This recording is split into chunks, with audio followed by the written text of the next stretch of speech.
All right. So I want to talk about Mercury in the 12th house. I didn't intend to do this quickly, but I was thinking a lot about this, especially because I have my Sun in the House, a series that I started. And interestingly enough, the one that has the most views is Sun in the 12th house, which is what I am. I have Sun, Mercury, and Mars in the 12th house. So I understand this energy very, very well. And so I thought it was interesting because I think that people also probably curious about Mercury. Also, I'm noticing a lot of people are interested in the 12th house in particular because the 12th house is the one of imagination and dreams and also self doubt. And so I feel like people with 12th house energy are always seeking answers, they're always trying to understand more about themselves, more about life. I also belong to a Facebook group. So Dr. Honey Trap. So Dr. Honey Trap, she is a YouTube astrologer. She has a large following and she's amazing. She has a lot of knowledgeable videos about astrology, and she, sells readings and all these different things. She has a Facebook group about 12th house energy, and people just ask questions about, their placements and things like that to better understand it. So this is a thing, like us trying to understand ourselves. One, because it's confusing. The 12th house can be confusing. It can feel lonely. You can feel isolated. Sometimes you intentionally isolate yourself. You need time to recharge. And so I talked about the sun, but what about Mercury? Mercury dealing with our communication, our learning, writing, talking, things like that. And so when you have Mercury in the 12th house, sometimes you can feel that you don't really speak up the way that you should. Um, Especially if you have like Chiron and Gemini or anything in the third house that can cause that challenge as well. I had to learn to speak up for myself. And so I think, and it was already in me. I mean, Mercury and Leo is not really going to back down that much, but I had to channel that because when I was a kid, I was really quiet and shy and reserved. Now, I am still in some cases because sometimes I don't really want to put energy into things. And that's what you understand about 12th house. 12th house sometimes doesn't feel like putting energy into things. It is the opposite of the 6th house. Okay? And so because I'm a Virgo and because I'm a Virgo rising and because I have like the Taurus North Node and Midhead, like because I have like some earth placements and some fire placements, I'm not a lazy person, especially when it comes to work and my job. But when it comes to my creativity, which is stuck in my 12th house, sometimes I don't have time for it or I don't make time for it. Because whatever's in your 12th house, you can be too relaxed with. And so, though I have all these creative ideas, the 12th house can sometimes keep things suppressed or keep you in self doubt about expressing those things. And so, with Mercury and some third house placements, I've always been really good at writing and communicating. And I did journalism when I was in college and a little bit after. But then I kind of just let that fall to the wayside because I had to, get into the real world and work and things like that. And I didn't pursue journalism. So some people made a career out of it. I didn't. But I, have so many ideas about writing and things I want to do, especially with Mercury and Leo in the 12th house, but I have not tapped into that.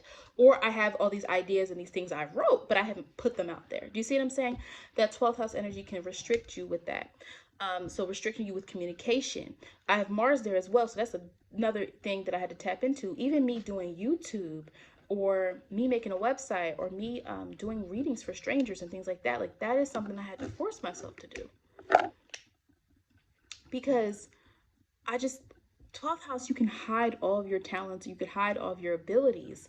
But I just realized that I wasn't helping anybody by hiding it. Like if I have this information, if I have these abilities, if I am able to help people, then I need to do that. And so when you're in 12th house, if you have a 12th house energy or a stellium or anything like that, some people have like a lot of planets in their 12th house. I have three. Um, you have to tap into it. You have to do something. You have to do something because the 12th house will just sit there and let you dream. And with Mercury there, it'll sit there and have you think all these things and sit there and have you think and imagine things, but you have to put your imagination into work or else it'll just sit there and be stagnant. You have the ability, yes, it's going to take you longer to do things. When you have 12th house energy, it's going to take you longer sometimes to work on something or produce something. But because you spent so much time alone doing that, what you do is probably going to be really good because you didn't rush it. Also, sometimes we can have trouble with, well, let me say, because we don't rush to say things, we overthink things because remember that's it's a hidden house. So we've hidden thoughts. You know these Mercury and 12th house people. Oh, you think you know them. Maybe you don't. I always say that about 12th house people. You don't know them. I'm sorry, you don't. You think you know this 12th house person. You don't know. You might know some things. You might know their habits. You don't know them the way you think you do. They might let you in if they trust you. And if you're a fellow 12th house person, they're probably going to vibe with you like that. But you don't know them because it's hidden. And it's not about scandalous secrets, right? I think we have to understand that. Now, abuse of power or scandalous secrets sometimes can be 8th house. 12th house, though, can also be abuse. Not abuse, but substance abuse. So some people, 12th house energy, have to watch out substance abuse and things like that. But what I'm saying is that they have secret thoughts. There are things that the Mercury in 12th house person thinks that they will never say. Or they may say it, but they're not going to say it around you. Or they only trust certain people to communicate certain things with. Because of that, they think before they speak. Now, this is different than a Mercury in the first house person or a Mercury in the third house person, right? Where they're kind of going to be a little bit more out there with what they say. Now, third house more because they have to talk. Third house energy has to be expressed verbally, whereas first house is more assertion of self. Fifth house is maybe more someone who's a jokester, right? So whatever they joke about things that they really think or feel. But with the 12th house, they think before they speak. Now, because of this, sometimes they don't say what needs to be said. Mercury and Leo. Um, I've learned to do this. I've learned to learn when to speak on things and when to not speak on things. And I've tapped into when it's important versus when it's not. But when someone is young, it's very important. If you have a child that has 12th house placements, you have to really make sure if they're 12th house Mercury, they learn to share and express what's on their mind. If you have a Mars in the 12th house person, you have to learn, help them express themselves and address things when they're upset, because Mars in the 12th house can be a repressed anger. So Mercury in the 12th house people, we think so much. Sometimes our mind races. Remember, 12th house is home to Pisces type Neptunian energy, and it's a water house, but it's mutable and it flows. And there's always ideas. There's all these ideas. And the way that they sometimes go about doing things, sometimes like they can do things in a very, it's interesting, they can either be really fast or they can take their time, right? Because Mercury is a fast planet, but when you're in 12th house doesn't want to do anything.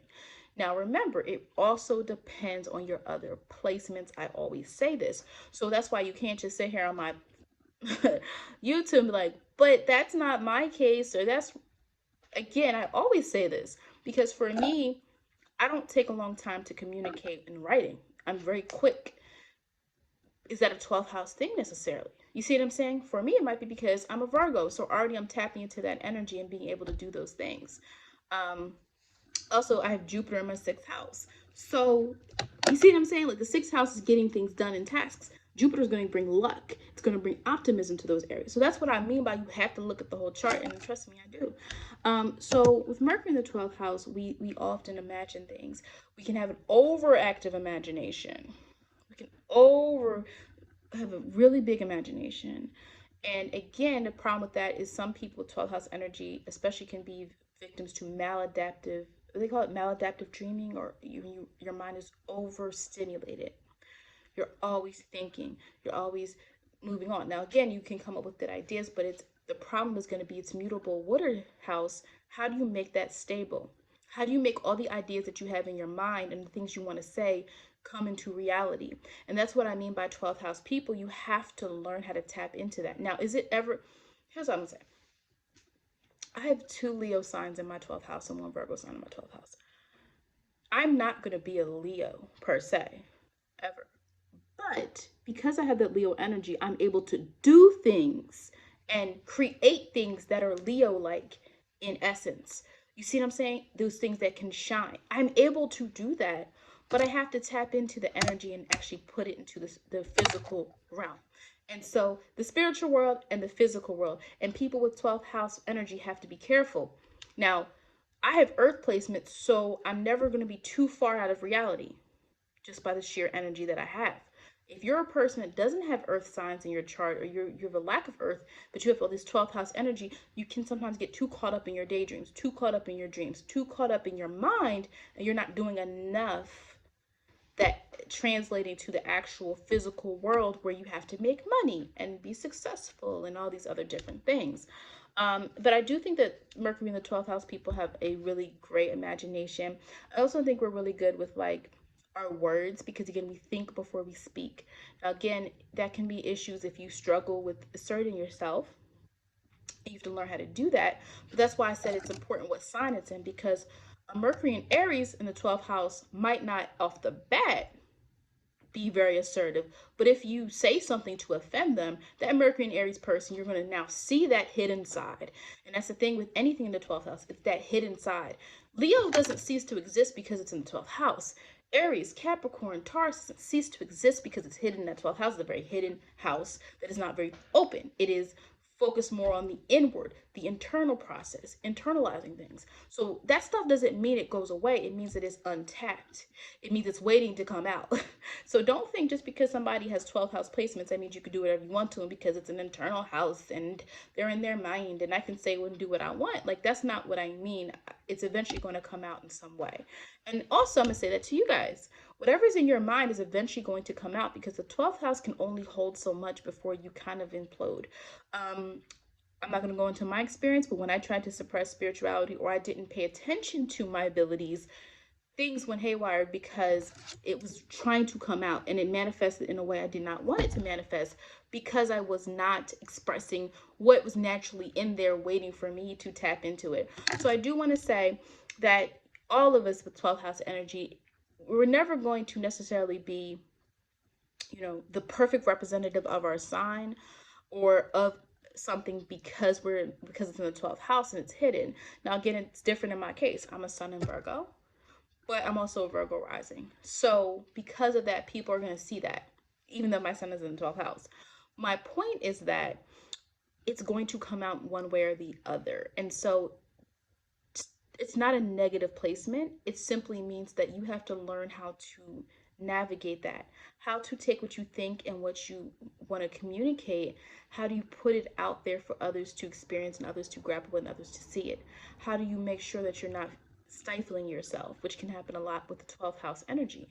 If you have Mercury there, it's also when it comes to your learning, making sure that you are not too in the clouds, right? Some people can be too in the clouds when it comes to that because of their placement, because they don't have the strongest placement there for the concrete, the literal, being able to deal with what's in front of you. Okay, and so that's all I want to say about Mercury in the 12th house. I might redo this video. I might do a series where I talk about all the planets in the 12th house. I don't know, maybe not.